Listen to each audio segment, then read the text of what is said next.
वहीं पटना के साबिक एमपी शहाबुद्दीन की अहलिया को बड़ी जिम्मेदारी दी गई है। हिना शहाब को आरजेडी में बड़ी जिम्मेदारी मिली। लालू यादव और तेजस्वी यादव ने चुनाव से पहले खेला है ये दाव। शहाबुद्दीन की अहलिया को बनाया नायब सदर। पार्टी में कौमी नायब सदर की जिम्मेदारी उन्हें दी गई है। माइनॉरिटी सेल का नायब सदर उन्हें बनाया गया है। तो ये बड़ी जिम्मेदारी यहाँ पर हिना शहाब के कंधों पर। लालू यादव तेजस्वी यादव ने ये बड़ा फैसला लिया है और उन्हें नायब सदर बनाया गया है। माइनॉरिटी सेल का नायब सदर उन्हें बनाया गया। साबिक एमपी शहाबुद्दीन की अहलिया हैं हिना शहाब, जिन्हें ये बड़ी जिम्मेदारी दी गई है। आरजेडी ने ये जिम्मेदारी उन्हें दी है।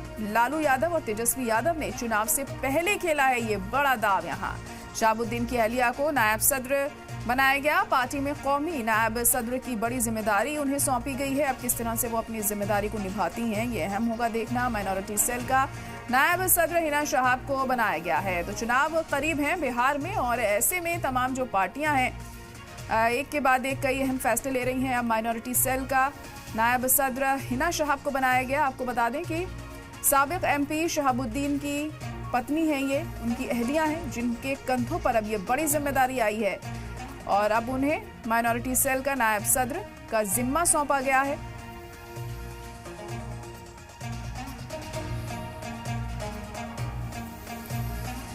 तो पटना साबिक एमपी शहाबुद्दीन की अहलिया को ये ओहदा दिया गया। हिना शहाब को आरजेडी में बड़ी जिम्मेदारी मिली है।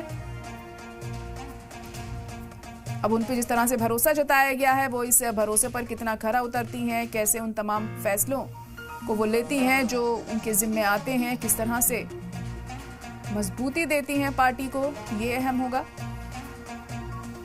और हमारे नुमाइंदा अमित सिंह इस वक्त फोन लाइन पर जुड़ चुके हैं। अमित, तो हिना शहाब को बड़ी जिम्मेदारी दी गई है, माइनॉरिटी सेल का नायब सदर उन्हें बनाया गया, क्या कुछ जानकारी इससे मुतालिक? और जी बिल्कुल, हिना साहब का सिवान के जो पूर्व मोहम्मद शहाबुद्दीन थे वो उनकी पत्नी है और ये सिवान में इनका काफी ज्यादा अल्पसंख्यकों में मजबूत दावेदारी मानी जाती है, क्योंकि सिवान के जो भी अल्पसंख्यक हैं वो कहीं ना कहीं हिना साहब के पक्ष में माने जाते हैं। और इसी का जिस तरह से देखा गया है कि उनको अब राष्ट्रीय उपाध्यक्ष बनाया गया, तो सिवान में कहीं ना कहीं खुशी की लहर देखी जा रही है।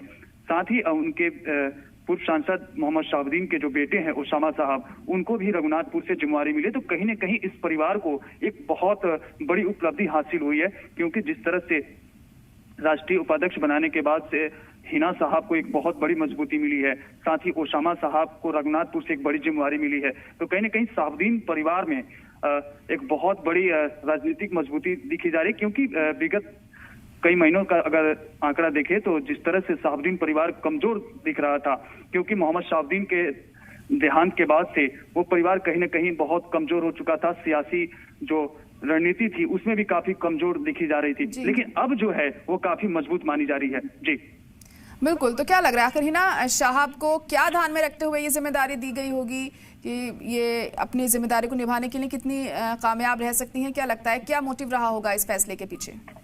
जी बिल्कुल, बता दें कि मोहम्मद शहाबुद्दीन का जो लोकप्रियता था वो सिर्फ सिवान ही नहीं पूरे बिहार सहित कई राज्यों में था, और उसी का परिणाम था कि हिना शहाब जो थी वो अल्पसंख्यक समुदायों से काफी गहरा लगाव है इनका। साथ ही सभी समुदायों में इनका लगाव है, लेकिन अल्पसंख्यक समाज के जो लोग हैं वो कहीं ना कहीं शहाबुद्दीन परिवार को ज्यादा चाहते हैं।